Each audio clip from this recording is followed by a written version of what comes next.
আমি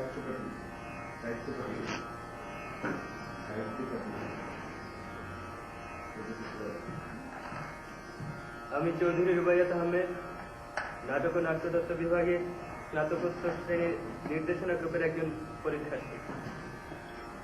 কোর্স নম্বর 517, কোর্স শিরোনাম নাট্য নির্দেশনা, এবং কোর্স নম্বর 515, কোর্স শিরোনাম আলোক পরিকল্পনা। এর জন্য আমি নির্বাচন করেছি সম্মানিত কোর্স শিক্ষক মহোদয়ের অনুমতিক্রমে সেলিম আল-দিন রচিত অপ্রকাশিত নিমজ্জনের একটি সংস্থা। আমি আমার প্রযোজনাটি উপস্থাপন করবার জন্য সম্মানিত পরীক্ষা কমিটির সভাপতির নিকট লিখিত অনুমতি প্রার্থনা করছি। শুরু করব।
এই ত্রিনদীর মোহনায় অকস্মাৎ নিমজ্জিত শহরের জীর্ণপথে মণিভূষণ রেলগাড়িটি প্রবেশ করে যখন প্রায় মধ্যরাত্রি।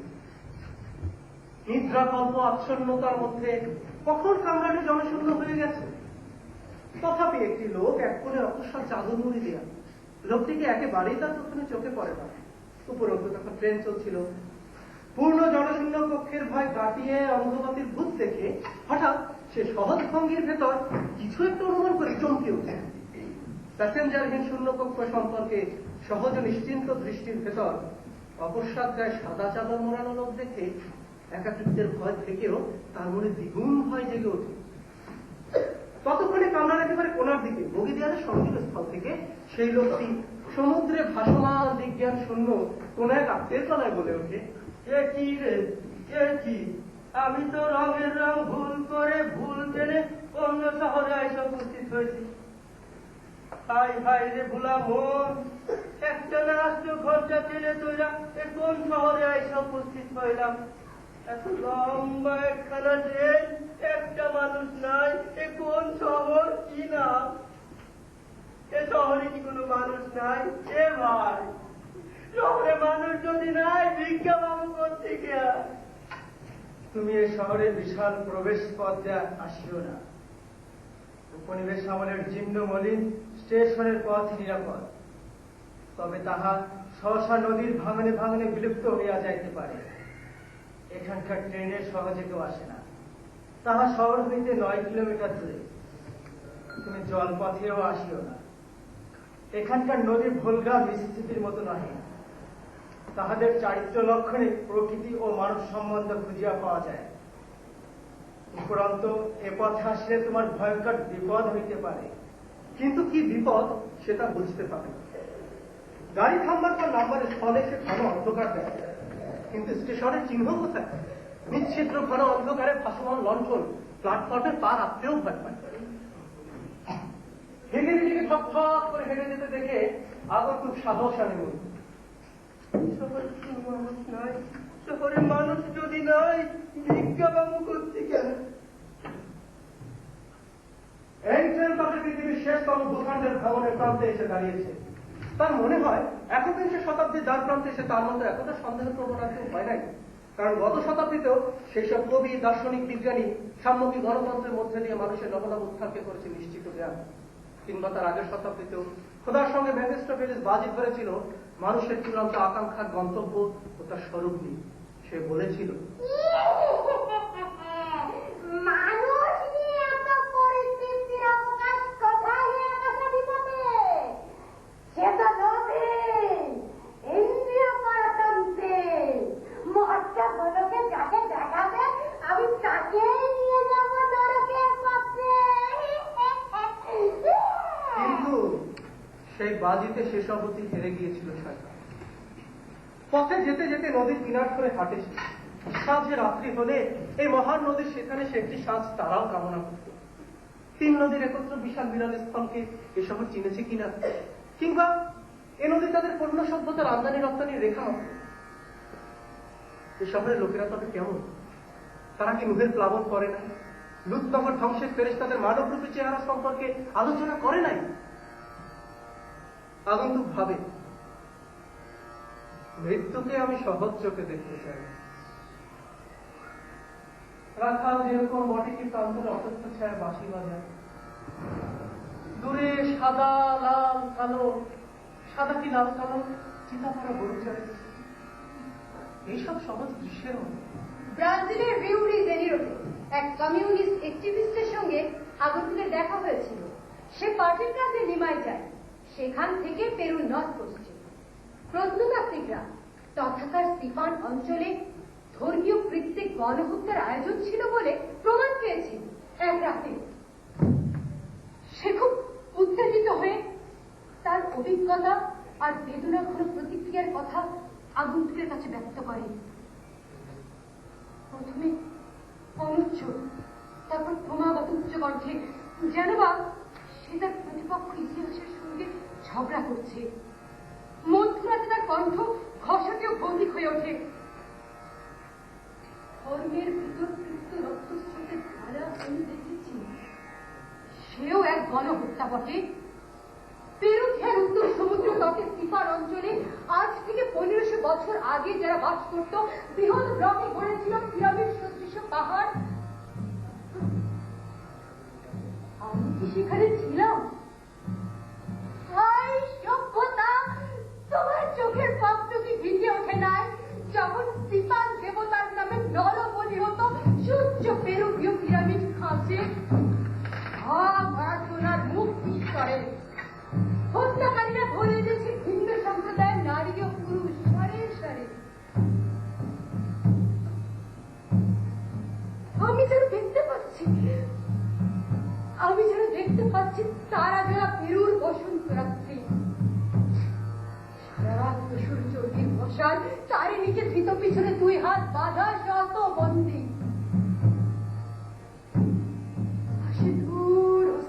কুয়াশার অঞ্জলিতে ধরা ভোর, পুরোহিত রক্ত চোখা, ক্রোধ হাতে সোনার কুমার হাতে দাঁড়ানো বৃত্তের জল্লাদ, বিস্তারিত 2 হাত বন্দি, পেছনে আছেন সোনার ঈশ্বর। ডানপাশ থেকে ছুটে আসা ক্রোধ চূর্ণ করে দেয় বলির নিমিত্তে আনা বন্দির মাথা।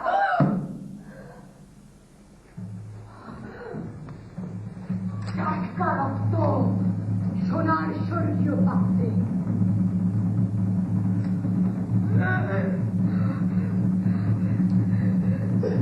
শুধু শুধু লাল রক্ত দ্রুত পান করে নিল পুরোহিত।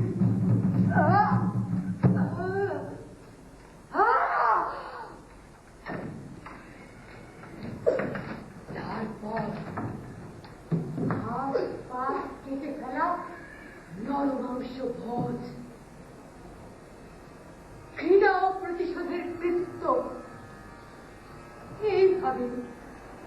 এইভাবে বিশ্ব জুড়ে আজও বহমান সমান কৃত্য রক্তস্রোত। জীবনের বিরুদ্ধে জীবন, মানুষের বিরুদ্ধে মানুষ। কৃত্যের ছদ্মবেশে গোত্র, সংঘ, রাষ্ট্র আকাশ ঝেঁকেছে সোনা, ব্রোঞ্জের পিঠার চুলির ফিরিক রক্ত। ঢেকে দিয়েছে সভ্যতার বিশাল দুর্যোগ। ঈশ্বর বিমান, সোনার ঈশ্বর হা করা মুখ,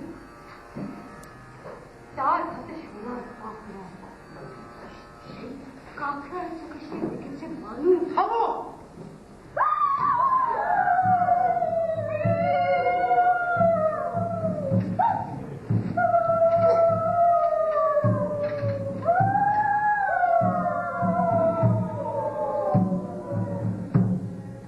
কৃত্যের ছদ্মবেশে গণহত্যা, সংঘ, রাষ্ট্র, গোত্রের নামে নরহত্যা, বিশ্বাসী অবিশ্বাসীর দ্বন্দ্বে গণহত্যা, রাষ্ট্র ক্ষমতার দ্বন্দ্বে হত্যা মহড়া, সহস্র কোটি শোকের কলিঙ্গ, চিতা ভূমে ভৎস বাতাস চলে, তুঙ্গবিদের নম্রকণ্ঠে সুর ওঠে, ঘণ্টাধ্বনি বেজে যায় বুদ্ধের স্তোত্রেও নির্বাণের অনির্বাণ অগ্নিতে। হালাকু চিঙ্গিসের অমর কীর্তিগাথা নির্মণ্ডমালায়, আর পূর্ণিমা প্রেরীর মৃত্যুরাত্রি রেড ইন্ডিয়ানদের তাবু। গণহত্যা, 1400 মৃত মানুষের রক্তস্রিত হলে নিঃশ্বাস পরে থাকে সব প্রেরীর বিপরীত আলো অন্ধকারে। তবু চাঁদ জলে অপরাধ, রূপঘ্রাণ ছড়িয়ে নির্বাক।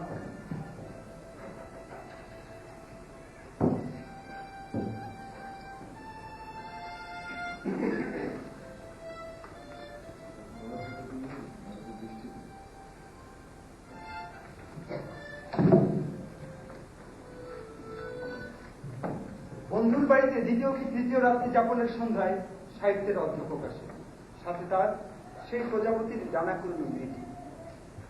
আমার মেয়ে আজ গান শোনাবে। তো আপনি কেমন আছেন প্রফেসর? ভালো। তা আপনার মুখের হাসিটা আজ খানিকটা সেরে দেখছি। কেমন আছে মা?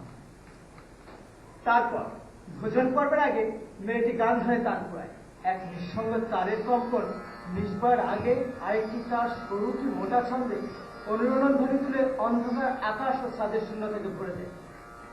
আর যেন তারা সারিবদ্ধভাবে দাঁড়িয়েছে, নক্ষত্র নয়, চক্ষু ভরা আকাশ। দেখছি সভ্যতার এই প্রান্তে নদীবাসী আত্মহত্যাকে মালিন করছে। তারপর আত্মসেবায় ঘোরা ছেড়েছে, কিন্তু নিশ্চয় সূর্যের বা দিগন্তে পাথরে পড়েছে। সে আর তো হবে না, বুক আঁকলে রেখেছিল সৌরভ। তবু যুদ্ধের চম্বুক তাকে টেনে নিল আদি দিগন্ত বসে যুদ্ধ। তখন সন্ধ্যা, বুকে বিদ্ধ খন্ড, ফিনটি দিয়ে রক্ত উঠেছে সন্ধ্যা সৌরভের মুখ থেকে। হত্যাকারীর মধ্যে তারই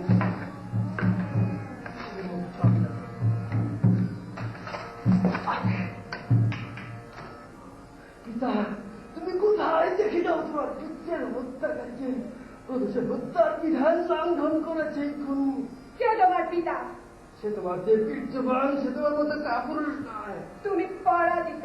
দেখছো না বুকের উপর উঠে খঞ্জর বিদ্ধ করেছি তোমার বুকে। আমার পিতায় হত্যার বদলা নেবেন। আদিগন্ত বজ্র বিদ্যুৎ শিখা চোখে ভরে নিয়ে হাতে ঝোড়ো হওয়ার বাদ নিয়ে তারা করবেন তোমাকে। তুমি হাসছে কথা শুনে, কিন্তু আমার চোখের সামনে ঘনিয়ে আসা রাত্রির আকাশ জানে, সে নাম শুনলে তুমি ভয় চিৎকার করবে।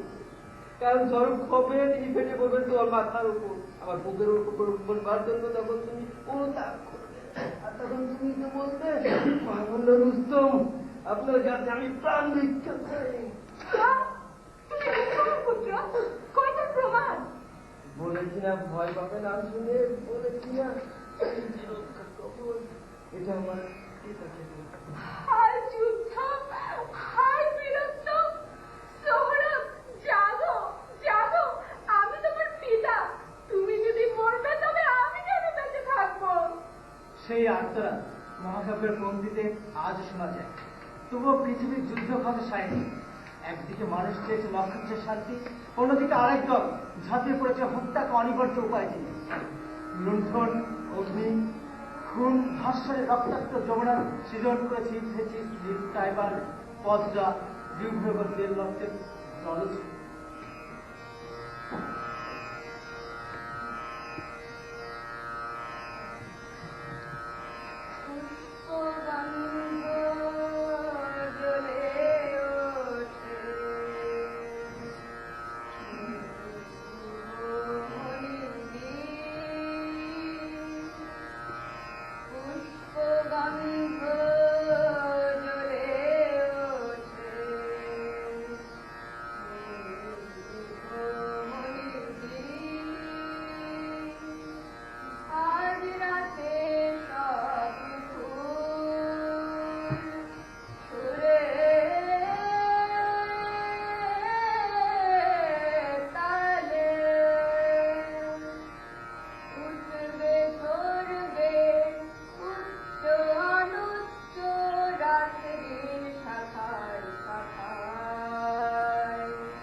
মানুষ সুলতান রঙের পৃথিবীতে কি করে হত্যাকারী হয়? গলায় এত মিষ্টি। কাল যাবে না আমার বাসায়। না না, মানুষ যতটা বলে আমাদের শহর হয়তো ততটা খারাপ নয়। এটা একটা লড়াই। এক মহাকবি বলেছেন যে বিধির বিধান কাটাতে গেলে শেষমেশ তোমাকেও থাকতে হবে। আমার সবসময় কি মনে হয় জানেন, তুই হাতে দুইটা গ্রেনেড বহন করছিস। ও খোদা, আমি ঘুমোতে পারি না। মা, ভাই, বোন, বন্ধুদের ছিঁড়ে খুঁড়ে যাওয়া লাশ চোখের ভেতরে ভাসতে থাকে। কাল লেখকদের ওখানে নিয়ে যাবো আপনাকে। আজ আসি।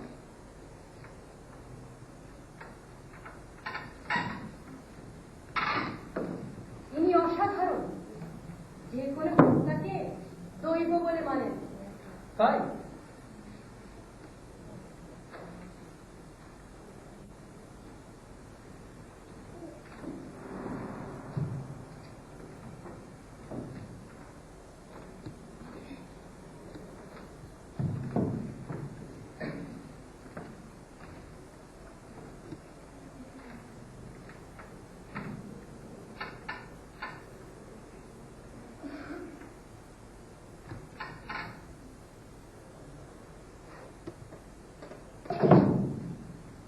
আসুন, স্বাগতম, সুস্বাগতম। বিশ্বভ্রমণের অভিজ্ঞতা নিয়ে আসা এই পরিব্রাজক আমাদের সঙ্গে মত বিনিময় করবেন। আমরা আপনাকে স্বাগত জানাচ্ছি। আমাদের লেখায় বেশি অভিজ্ঞতার প্রয়োজন আরো। আমরা আপনার কাছে এমন কিছু শুনতে চাই যা আমরা কখনো দেখিনি, যা শুনলে আমাদের ভেতর জাগবে এই পৃথিবীর প্রতি নতুন পিপাসা। আগন্তুকের মনে হয় সে পছন্দ নয় এমন একটা ব্র্যান্ডের হুইস্কি খেয়ে ফেলেছে এবং তার মাতলামিটা অপছন্দের ধারায় পা ফেলতে শুরু করেছে। তারপর সে ধীরে ধীরে মাইক্রোফোনের সামনে যায়।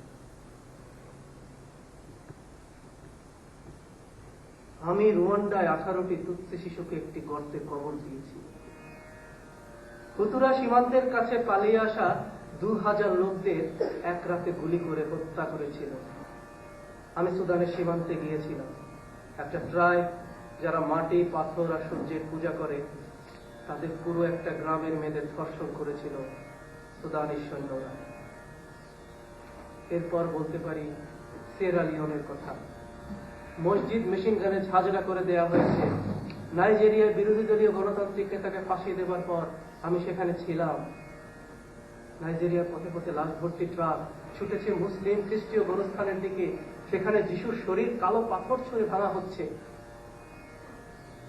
মসজিদের গম্বুজ চূর্ণ করতে দেখেছি আমি অযোধ্যায়। বামিহানে বুদ্ধ মূর্তিকে কামানের গোলায় চূর্ণ বিচূর্ণ করা হয়েছে। নিষ্পাপ বুদ্ধের থুতনীয় চোখ ঝরে গেছে মানুষের নৃশংসতায়। আর এই শহরে আসবার পথে আমি দেখেছি পেট চিরে দেয় এক নারীর সম্ভ্রম রক্ত কাদামাখা ভোরের শুভ আলোতে বেরিয়ে এসেছে। সে মরবার আগে বারবার উঠে বসতে চাইছিল। তারপর বলতে পারি সেই বুরুন্ডির মেয়েটির কথা, যাকে ধর্ষণের পর বুক থেকে নাভি পর্যন্ত সৈন্যরা চিরে দিয়েছিল, আর সে চিৎকার করে বলছিল, শুয়োরের বাচ্চা, আমার 2 মাসের বাচ্চার গর্ভথলিটাকে তোরা কাঁচা চিবিয়ে খাবি। 2 মাসের বাচ্চার গর্ভথলিটা ওরা কুকুরকে দিয়ে খাইয়েছিল। আর হুতুরা আমাকে তাদের 3 দিন ক্যাম্পে আটকে রেখে তুৎসি শিশুদের লবণ সেদ্ধ কলজে খেতে বাধ্য করেছে। যখন আমাকে শুনবার জন্য আপনাকে এখানে ডাকা হয়, শিল্প সাহিত্যের সভা এটা কোন ধরনের নোংরামি? স্টুপিড কি রাজনৈতিক সভা? এই লোকদের পাথর ছুঁড়ে হত্যা করা উচিত। নিশ্চয়ই ওই পঙ্গু অধ্যাপকের ষড়যন্ত্র। সদস্থল অস্থির হয়ে ওঠে। এসব কথা বলবার বা শুনবার জন্য আগন্তুকে এখানে আনা হয়নি। এদের আয়োজন দেখে মনে হয় এরা সিন নদীর সুস্নিগ্ধ জলপ্রবাহের গল্পই শুনতেছে। চিত্রাস্কল্প শুরু শিল্প সভার স্থলে হঠাৎ এক যুবক আসন থেকে লাফিয়ে ছুটে যায় এক বলে, তারপর সেখানে একটি ঝাঁপ করে বাধা সুযোগ করে দেয়। এখন অন্ধকার, এই সব বুজরুকি কাপড় চোপড় ছেড়ে ন্যাংটা, তাহলে আলো জ্বালবার পরে দেখা যাবে কালো চশমা পরা সব শালার এক চোখ তুলে নিয়ে গেছে কন্ডরি গোল। আর নারী যারা, সমুন্নত বুক একদিকে কাটা। হে সুন্দরী কুলে কাদেগণ, কার কার নিতম্বের মাংস কে কেটে নিয়ে ঝলসে খেয়েছে ফিল্ড মার্শাল, সেও দেখা যাবে। তোমাদের চেনা আছে, মুসা আল্লাহর সঙ্গে সাক্ষাতে যাবার 40 দিন পর তোমরাই তো বাছুরের পূজা শুরু করেছিলে। অমালিকা সম্প্রদায়ের ভয়ে তোমরা ইহুদিরা কি 40 বছর লুকিয়ে থাকনি? আরো জানলেই দেখা যাবে এক আধবার ফালে জোতা গরু শিং নেড়ে আপত্তি জানালে পরে হাত দিয়েছিলে কেটে। এখন লেখবার হাত আর শৌচকর্মের হাত ডানে বামে একাকার।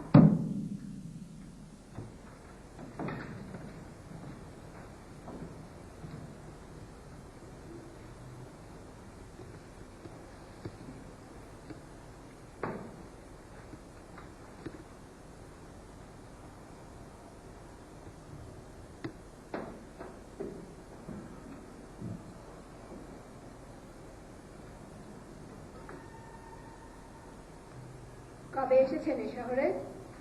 গত পরশু। কেন? মরণাপন্ন আমার এক বন্ধুকে দেখতে। লোকটা রাষ্ট্রদ্রোহী, নৈরাজ্যবাদী। সে আমার বন্ধু। কবেকার বন্ধুত্ব?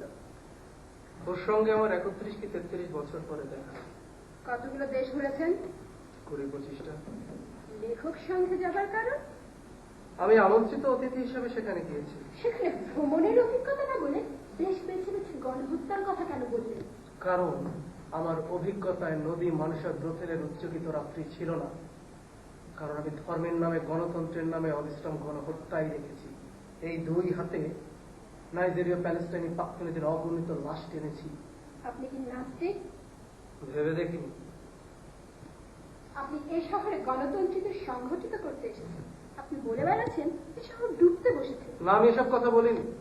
তবে হ্যাঁ, এ শহর অদ্ভুত, অপ্রকৃতিস্থ মাতালের পায়ে টলছে। চলছে? না, চলছে। এ শহরে হত্যা ঈশ্বরের নামে পানির দরে বিক্রি হয়। কবে যাবেন এ শহর থেকে? যাব। আমরা পাঠালে যাবেন? পরলোকের কথা বলছেন? মানেন তো পরলোক? আপনারা যে মানেন সে বিষয়ে সন্দেহ কি? বন্ধুর সঙ্গে পরিচয় কিভাবে? বাংলাদেশ কিংবা নিকারাগুয়া কিংবা সাবরাসাতিলায় পাশাপাশি যুদ্ধ করেছি। মুক্তিযোদ্ধা? জানি না। এতগুলো দেশ ভ্রমণ করেছেন কেন? কয়টি কমিউনিস্ট কান্ট্রিতে গিয়েছেন? হিসেব করে দেখতে হবে। কারণ আমি চলে আসবার পর ওগুলো সবগুলোই বিশুদ্ধ গঙ্গা জলে স্নান করে পোশাক বদলে ফেলেছি। আপনি বোধহয় আমাদের জন্য বিপজ্জনক হবেন না। কাল বিকেলে শহরে ফিল্ড মার্শালের বিরুদ্ধে একটা মিছিল হবে। আপনি নিশ্চয় দেখতে যাবেন। জানি না। আপনার সঙ্গে যা করা হলো তো শহরের স্বার্থে। নদীর ভাঙনটা ঐশ্বরিক ব্লকে বন্ধ করে দেওয়া হয়েছে। আপনি অ্যানিমিস্ট নাকি?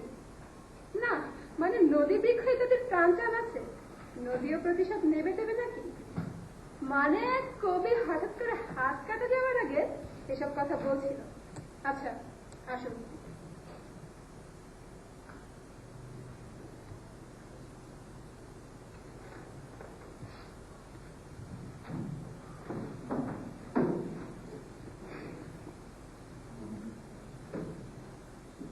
তোমাকে মরবার আগে দেখতে চেয়েছিলাম,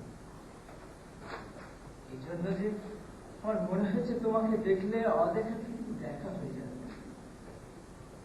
স্থানতার বিশ্ব দেখাতো যে বিশ্বকে দেখেছে তার মধ্য দিয়ে। আমার মনে হয়েছে সেসব মানচিত্রের প্রতিমান যা আমি কেবল এই বইতে মুদ্রিত দেখেছি। কিন্তু আজ আমার মৃত্যু আসা। আজ ঝড়ের রাতে ডান হাতটা কেমন অবশ্যই হয়েছে, আর ডান পাটা এত তুমি না যুদ্ধ করেছ, খই ফোটানোর মতো করে গ্রেনেড পাঠিয়েছ, ভয়ঙ্কর কামানের গর্জনে তুমি কানে আঙুল দিতে না, আর এখন দেখি তুমি নিরস্ববাদী। কৈলাসের দৃশ্য গ্রহণ করেছে, চাকরির সঙ্গে পর্যটন মিলে সভ্যতার করার সন্ধান করেছে। আমি তা বুঝতে পারি, আর এখন যখন বেদনাশীল ঠিকানার চোখ তা দেখতে পাই। তুমি ঠিকই বলেছ। আমার বিশ্ব পর্যটন এখন একটা প্রচন্ড ঝড়ের মধ্যে এই একমাত্র মনের শিকার হয়ে গেছে। হয়তো ভেবেছিলে মৃত্যুমুখা বন্ধুটি কত দূর অন্ধকারে লুপ্ত হলো, তাই দেখবে তীরে বসে যেখানে ভাদ্র শিউলির গোটায় রং লাগিয়েছে ভোরের কমলবর্ণ আলো।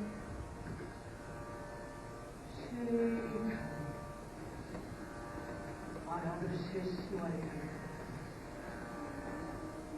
তুমি এমন উপকার প্রতিকে তোকে আসছো যে তোমাকে তীরে রেখে ওরকম একটা নৌকায় চড়ে আমারই ফেসে যাওয়ার ইচ্ছে।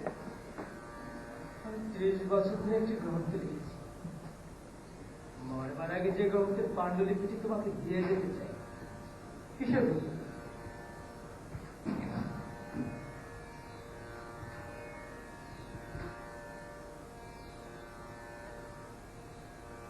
এর মধ্যে সভ্যতা সুরঙ্গার নন্দিনীর গল্প আছে, মেঘমেঘালের ভিতর রাজনৈতিক রৌদ্রের কথা আছে, প্রাচ্য দর্শনের সঙ্গে ইউরোপীয় রাষ্ট্রতন্ত্রের রেশাধ্বনি মেলার সূত্র আছে।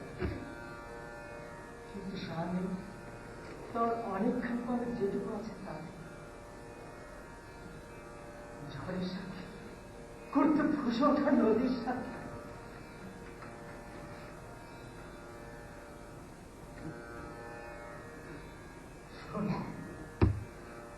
তোমাকে গল্পটি ফেরার জন্য দেখেছি। 30 বছর ধরে প্রতি রাতে শহরে ঘুমালে আমি জেগে উঠে লিখতাম। ঘুমটাকে উৎসর্গ করেছে আমার স্ত্রীকে।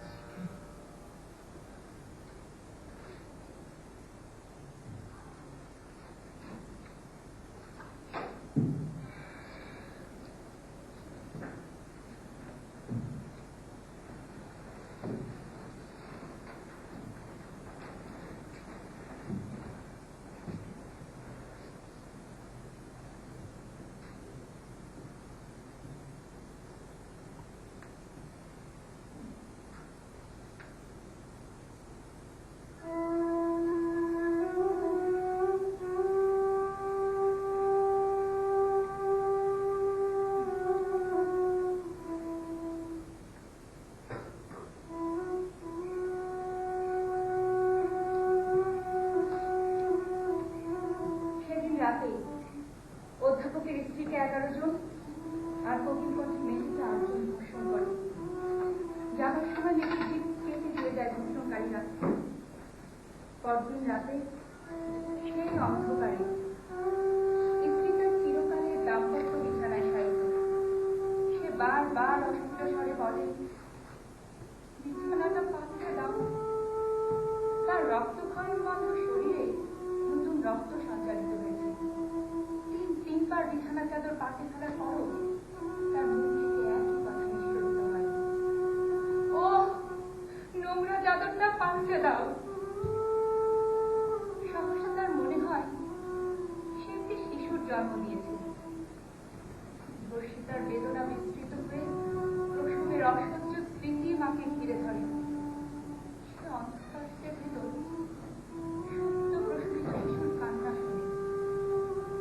প্রবল আবেগে এক সময় সে বলে, বাচ্চাটাকে তবে দিয়ে যাও সিস্টার। তার মনে হয় টনির ভিতর 7 দুধ এসেছে। দুধকে স্তনের বোতায় ব্যথার চিরিক ধরে। সে অন্ধকারে একটি শিশুর মুখ খোঁজে, অথচ তার একটি বালিশ। সেই বালিশে সে তার কল্পিত শিশুটির মুখ খোঁজে। না, সে সন্তান প্রসব করে নাই। সে তবে কোন এক ঘটনের ভিতর থেকে বেরিয়ে এসে মিলিয়ে গেছে রিক্ত শূন্য আদ্র অশ্রুর বিশুদ্ধতায়। হায় ঈশ্বর, এ তবে কি ঘটে গেল? এ তবে কি ঘটে গেল চিরায়ত মাতৃত্বের বিধানের অমল সবল বৃত্তে?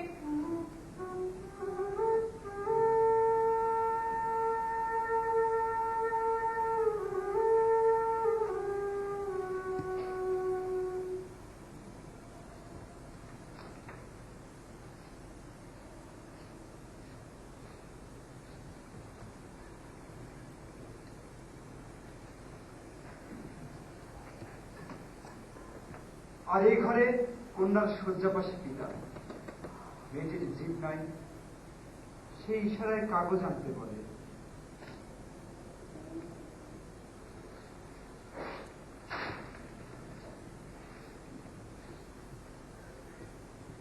তারপর সেখানে লিখে দেয়, বাবা আমার কি হয়েছে, আমার ঘুমের ভেতর কি হয়েছে? অধ্যাপক নিরুত্তর। মেয়েটি আঙুলের ইশারায় বারবার দেখায়, পড়ো পড়ো বাবা, আমার কি হয়েছে? সহসা এক আশ্চর্যজনক ঘটনা ঘটে। অন্ধকারে অনুপ্রভ আলোয় মেয়েটি বিলাবলে গাইতে থাকে এক আশ্চর্য গান।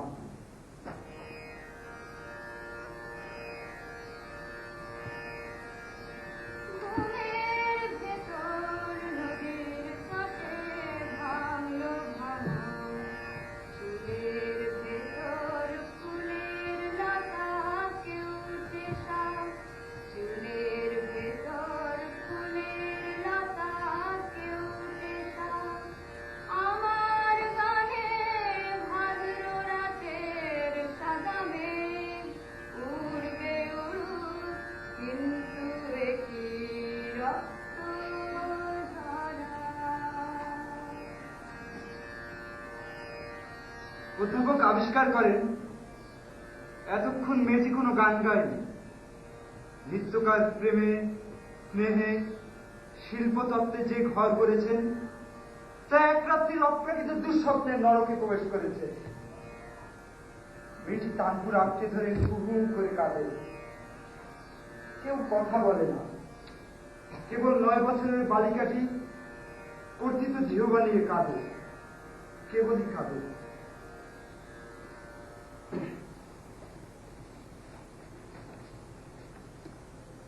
ভাদ্ররাত্রের মেঘহীন আকাশ, বুশম্যানদের পূজ্য পাথরের চিত্র ও চামড়া। আগত একবার ওদের পরিণীতে গিয়েছিল, থেকেছিল একদিন এক রাত্রি। তাদের দলের প্রজেক্টের নাম ছিল বর্বরদের কসমিক ও ভূমণ্ডল ভাবনার স্বরূপ সন্ধান। তারা শুনতে পেল ঢোলের শব্দ। নগ্ন স্তরী দামাটে নারীরা পাথরের চিত্র ও চামড়া কাঁধে নিয়ে নাচছে। 1, 2, 3, 4 সমান 2 ভাগে তাল। নগ্ন স্তরী তামাটে নারীরা নাচছে এক সারিতে নৃত্য, সেই রকম নৃত্য যা সে দেখেছিল মানমাদের পাঙ্খ নৃত্যে, সাপের চলনে হুশি সুন্দরীদের নৃত্য। কিন্তু কসমিক পৃথিবীর সঙ্গে ওদের সম্পর্ক, ওরা আকাশ ভালোবাসে নক্ষত্রদের, আর ইলান নামে নৃত্য করে অনাবৃষ্টিতে। প্রাচীন বাঙালিরা তো আরো বেশি তীক্ষ্ণ সংবেদনশীল, মহৎ নিঃস্বাদনতা। তারা একটি মেয়ের ভালোবাসার ট্র্যাজেডি পরিবেশন করেছে বিশুষ্ক আকাশে বৃষ্টির স্রষ্টার অস্ত্রজল আনায়নের নিমিত্তে।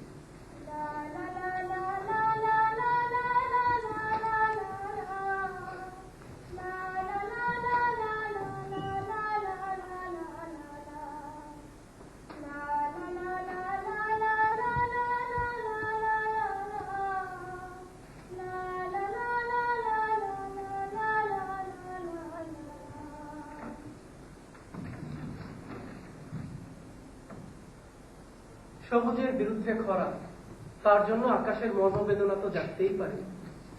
জুলু, বুশম্যান, বাঙালি মানুষ হিসেবে যারা নিসর্গের নিয়মে বাধা, তাদের আমরা হত্যা করেছি, লুণ্ঠন করেছি, বসন দিয়েছি সম্ভ্রম কেড়ে নেবার জন্য।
জলের রক্ষক।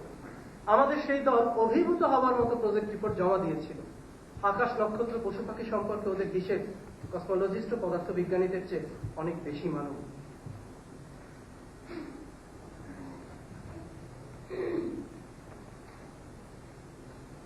সেদিনই সন্ধ্যায় আপনার বোধহয় 10টি কার্গো আসছিল, প্রতিদিনে 3000টা মিষ্টি।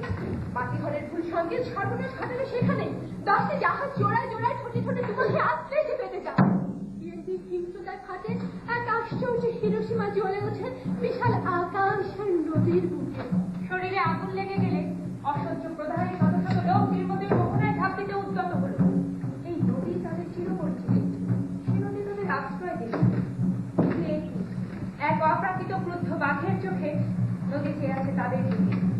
কাক বাক করে পড়ছে যে নদীর মোহনা, ভেসে ওঠে অগ্নিমানবে সীসাবর্ণের আইন রূপার 4টি খচিত ইলিশ। রক্তকে লাল হয়ে আছে নদীর চোখ। এখানে কেন চিৎকার করে ভেসে ওঠা জল সে বলে, এই নির্মম হত্যাযজ্ঞে লাশ ভাসানো স্রোতে কি অর্থিয়সের কণ্ঠধ্বনি নিশ্চিহ্ন হয় নাই? আশ্রয় প্রার্থী আগুন খাওয়া মানুষেরা দেখে এমন দুঃসময়ে জল গেল জলের বিরুদ্ধে। সে এখন জল নয়, তরল অগ্নিস্রোত। কালো মুখোশধারীরা পালাতে থাকে নদীর দিকে, কিন্তু ঈশ্বর জানে মৃত্যু বহন করে এনেছে যারা এই পৃথিবীতে, নিজেদের মৃত্যু ঘুরেছে তারাই। তবে আকাশের আচ্ছাদন তল থেকে পালাও, মানব বিনষ্টের এই অকাল প্রদেশের ছায়া থেকে পালাও। শিশুর শেষ আর্তনাদ শোনা গেছে, নামলো সূর্যগ্রহণ, আকাশ নক্ষত্র সূত্র, পালাও।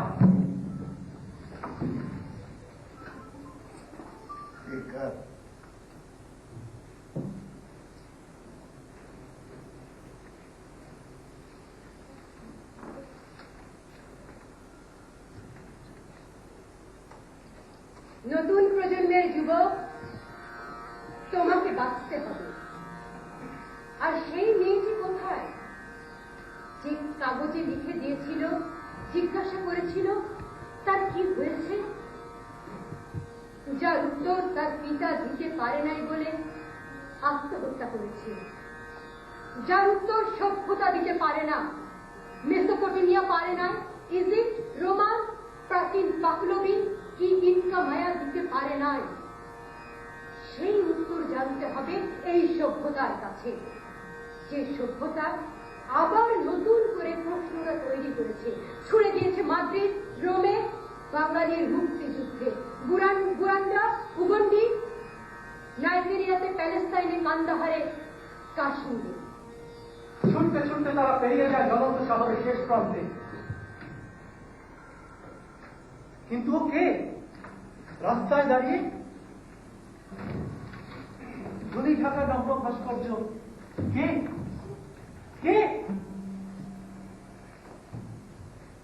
ভাস্কর্য কি কাঁদে?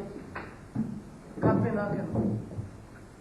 ধুলি রাস্তায় থেকে গেছে বালিকা, সেই বালিকা অনর অচল রুদ্ধবাক, মৃতকল্প বালিকার ভাস্কর্যের রূপান্তর।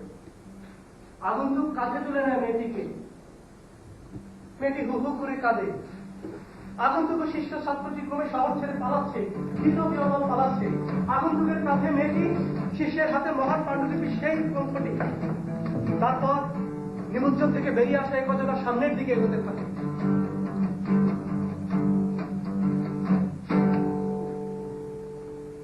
এই শহরে নিমজ্জন হতে এসে তারা পৌঁছেছে লুপ্ত শহরের অবশিষ্ট স্থলভূমিতে, অবশিষ্ট ভুবনের কিনার ঘেঁষে। তোমার সম্মুখে অনন্ত মুক্তি অনিমেষ ছায়াপথ, তোমার সম্মুখে অনন্ত মুক্তি অনিমেষ ছায়াপথ, তোমার দুই হাতেই তো ধরা ওই নূর নীলাব্দের ছাত্র, তোমারে কারাকালে বিস্তারিত সমুদ্রে উদ্বেলিত আহ্বান, পাঠ করো নতুন কালের গ্রন্থ।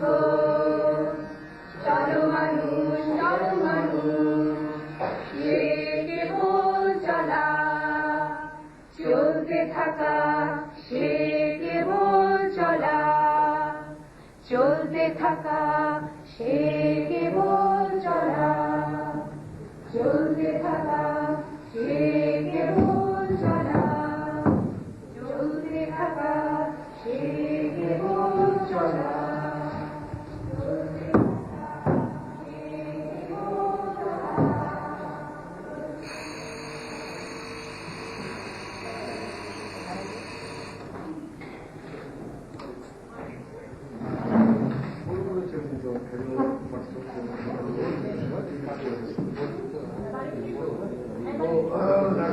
চূড়ান্ত